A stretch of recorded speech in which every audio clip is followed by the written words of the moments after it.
Top quality और consistent performance के लिए सिर्फ सिल्वर पंप नाम याद रखना। सीजफायर के बाद ईरान को चीन ने मदद दी है। चीन ने ईरान को मिसाइलें सप्लाई की हैं, ये बड़ी जानकारी है। एयर डिफेंस सिस्टम भी चीन ने दिए हैं ईरान को ये बड़ी मदद चीन द्वारा दी गई है, क्योंकि एयर डिफेंस सिस्टम की दरकार थी ईरान को, जिसकी साफ तौर पर कमी दिखाई दी थी इजराइल द्वारा किए जा रहे हमलों के दौरान।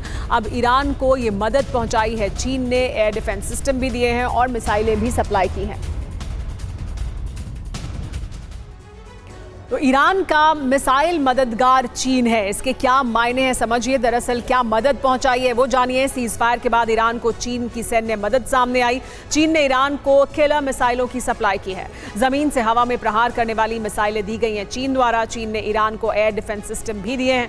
चीन के HQ-9 डिफेंस सिस्टम इस्तेमाल कर रहा है ईरान।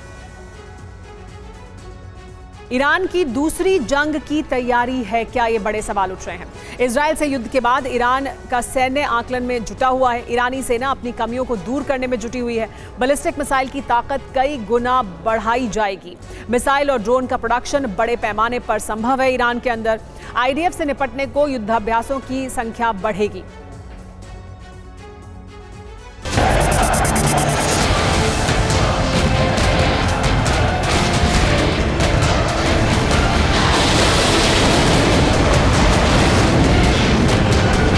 इजराइल पर आज रात हमला हो सकता है, क्योंकि ईरान का ट्रैक रिकॉर्ड रहा है वो इजराइल के हमले का जवाब देता है, और ऐसा देता है कि इजराइल थर्रा उठता है।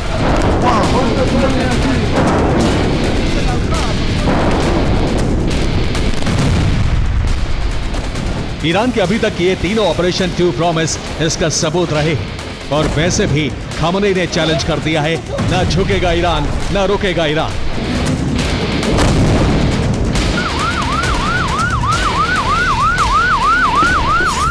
अब सवाल उठ रहा है कि आज की रात कौन पहले हमला करेगा। बेंजामिन जब ट्रंप से मिलने पहुंचे हैं, वो ईरान की तबाही का फरमान लेकर लौटे हैं। अब वो अमेरिका पहुंच चुके हैं। इधर मोसाद और IDF हाई अलर्ट पर हैं, यानी आज रात मध्य पूर्व में कुछ बड़ा होने वाला है।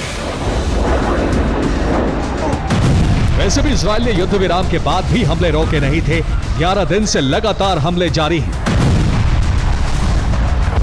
इसलिए अब इजराइल ऐसा विध्वंसक कदम उठा सकता है जो अरब में सारे समीकरण बदल सकता है, और वो कदम खामनेई का खात्मा भी हो सकता है, या फिर दोबारा से ईरानी एटमी साइट पर बंकर बस्टर बम से तबाही भी।